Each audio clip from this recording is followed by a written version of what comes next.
Hi hello friends, welcome back to my channel. Friends, Shivaratri ಅಂತ ನೆನಪಾಗೋದು ತಕ್ಷಣಕ್ಕೆ ನಮಗೆ ತಂಬಿಟ್ಟು. ಈ ಶಿವರಾತ್ರಿಗೆ ದೇವರ ನೈವೇದ್ಯಕ್ಕೆ ತಂಬಿಟ್ಟನ್ನು ಎಲ್ಲರೂ ಮಾಡ್ಕೊಳ್ತೀವಿ. ಈ ಹುರಿದ ಅಕ್ಕಿನಲ್ಲಿ ನಾನಿವತ್ತು ತಂಬಿಟ್ಟನ್ನು ಮಾಡಿ ತೋರಿಸ್ತಾ ಇದ್ದೀನಿ. ಬನ್ನಿ, ಹಾಗಿದ್ರೆ ಈ ಹುರಿದ ಅಕ್ಕಿನಲ್ಲಿ ನಾವು ಯಾವ ರೀತಿ ಮಾಡ್ಕೊಳ್ಳೋದು, ಹಾಗೆಯೇ ಇದಕ್ಕೆ ಬೇಕಾಗಿರೋ ಇಂಗ್ರೀಡಿಯೆಂಟ್ಸ್ ಏನು ಅಂತ ನಾನು ಇವತ್ತಿನ ವಿಡಿಯೋದಲ್ಲಿ ನಿಮಗೆ ತಿಳಿಸ್ಕೊಡ್ತೀನಿ. ಬನ್ನಿ ನೋಡ್ಕೊಬರೋಣ. ಫ್ರೆಂಡ್ಸ್, ಅದಕ್ಕೂ ಮುಂಚೆ ನೀವೇನಾದರೂ ನನ್ನ ಚಾನಲ್ಗೆ ಇನ್ನೂ ಸಬ್ಸ್ಕ್ರೈಬ್ ಆಗಿಲ್ಲ ಅಂದರೆ ಪ್ಲೀಸ್ ದಯವಿಟ್ಟು ನನ್ನ ಚಾನಲ್ಗೆ ಸಬ್ಸ್ಕ್ರೈಬ್ ಆಗಿ.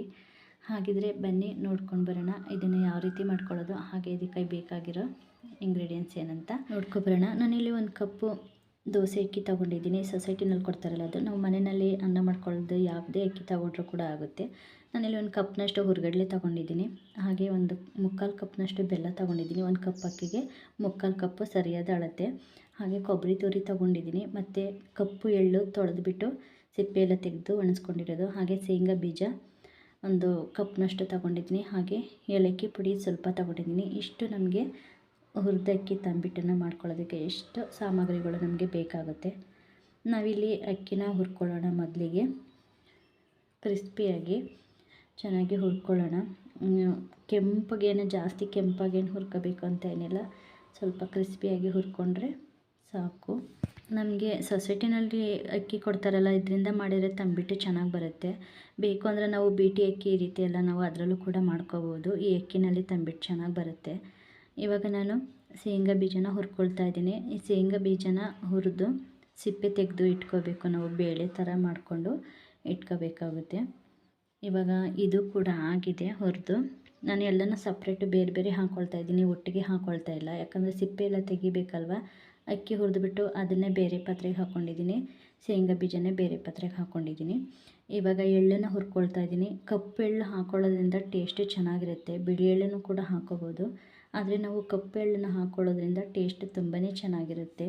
ಇವಾಗ ಎಳ್ಳನ್ನು ಹುರ್ಕೊಂಡು ನಾನು ಬೇರೆ ಪಾತ್ರೆಯಲ್ಲೇ ಹಾಕ್ಕೊಳ್ತಾ ಇದ್ದೀನಿ. ಹಾಗೆ ಕಡಲೆಪಪ್ಪು, ಈ ರೀತಿ ಉಂಡೆ ಕಡಲೆ ಹುರ್ಗಡ್ಲೆ ಎಲ್ಲ ಈ ರೀತಿ ಬೇಳೆ ಪಪ್ಪೆಲ್ಲ ಇರುತ್ತೆ ಅಲ್ವಾ, ನಾವು ಸಂಕ್ರಾಂತಿ ಹಬ್ಬದಲ್ಲಿ ಎಳ್ಳು ಬೆಲ್ಲ ಮಾಡ್ಕೊಳ್ಳೋದಕ್ಕೆ ತಂದಿರ್ತೀವಲ್ಲ, ಅದೇನೇ ಒಂದು ಕಪ್ನಷ್ಟು ತೊಗೊಂಡಿದ್ದೀನಿ.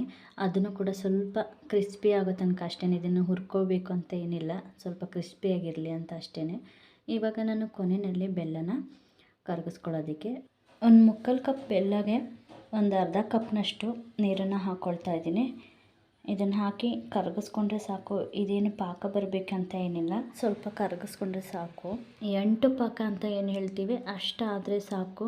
ಈ ಒಂದೇಳೆ ಪಾಕ ಮತ್ತು ಎರಡೆಳೆ ಪಾಕ ಅಂತ ಹೇಳ್ತೀವಲ್ವ, ಆ ರೀತಿ ಏನು ಬೇಡ. ಸ್ವಲ್ಪ ಅಂಟು ಪಾಕ ಥರ ಆದರೆ ಸಾಕು. ಇದಿವಾಗ ಆಗಿದೆ. ನಾನು ಸ್ಟವ್ನ ಆಫ್ ಮಾಡ್ಕೊಳ್ತೀನಿ.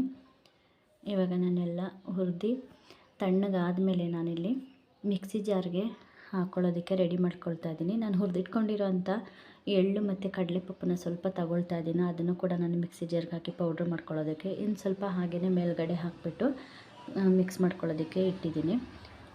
ಹುರಿದಿಟ್ಕೊಂಡಿರೋಂಥ ಅಕ್ಕಿ ತಣ್ಣಗಾಗಿದೆ.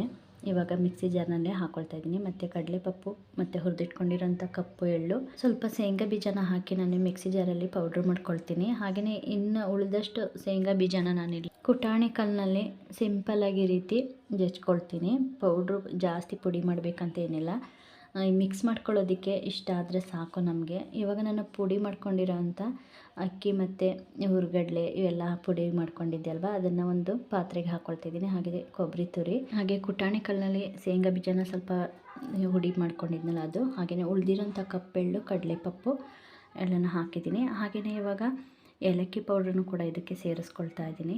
ನಾವು ಕೊಬ್ಬರಿನ ತುರಿದು ಹಾಕ್ಕೊಳ್ದಿದ್ರೂ ಸಣ್ಣ ಸಣ್ಣದಾಗಿ ಪೀಸ್ ರೀತಿ ಮಾಡ್ಕೊಂಡು ಹಾಕ್ಕೊಂಡ್ರೆ ಅದು ಕೂಡ ಚೆನ್ನಾಗಿರುತ್ತೆ.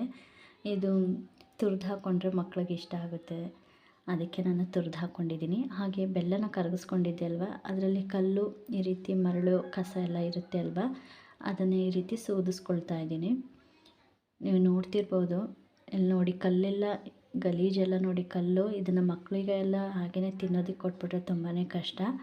ಅದಕ್ಕೇ ನಾವು ಈ ರೀತಿ ಬೆಲ್ಲನ ಕರಗಿಸ್ಕೊಂಡು ಸೋದಿಸ್ಕೊಂಡು, ನಾವು ಬೆಲ್ಲ ಕರಗಿಸ್ಕೊಂಡಿರೋಂಥ ನೀರನ್ನು ಒಂದೇ ಸರಿ ಹಾಕೋಬಾರ್ದು. ನಾವು ಸ್ವಲ್ಪ ಸ್ವಲ್ಪನೇ ಹಾಕ್ಕೊಂಡು ಕಲಿಸ್ಕೊಂಡು ನೋಡ್ಕೋಬೇಕಾಗುತ್ತೆ. ಒಂದೇ ಸರಿ ಹಾಕಿದ್ರೂ ನಮಗೆ ಹದ ಸರಿಯಾದ ಅಳತೆ ಗೊತ್ತಾಗೋದಿಲ್ಲ.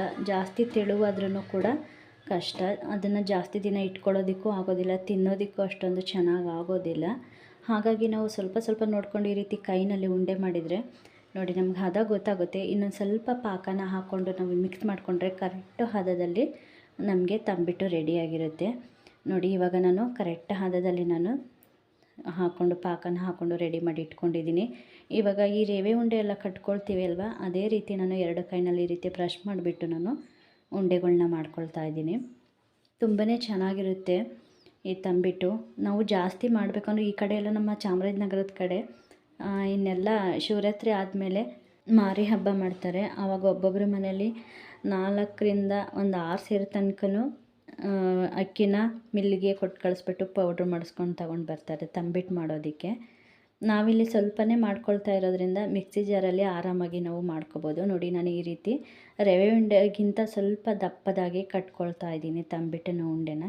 ತುಂಬ ಚೆನ್ನಾಗಿರುತ್ತೆ. ನಾವು ಕೊಬ್ಬರಿನ ತುರಿದ್ಬಿಟ್ಟು ಹಾಕ್ಕೊಂಡ್ರೂ ಚೆನ್ನಾಗಿರುತ್ತೆ.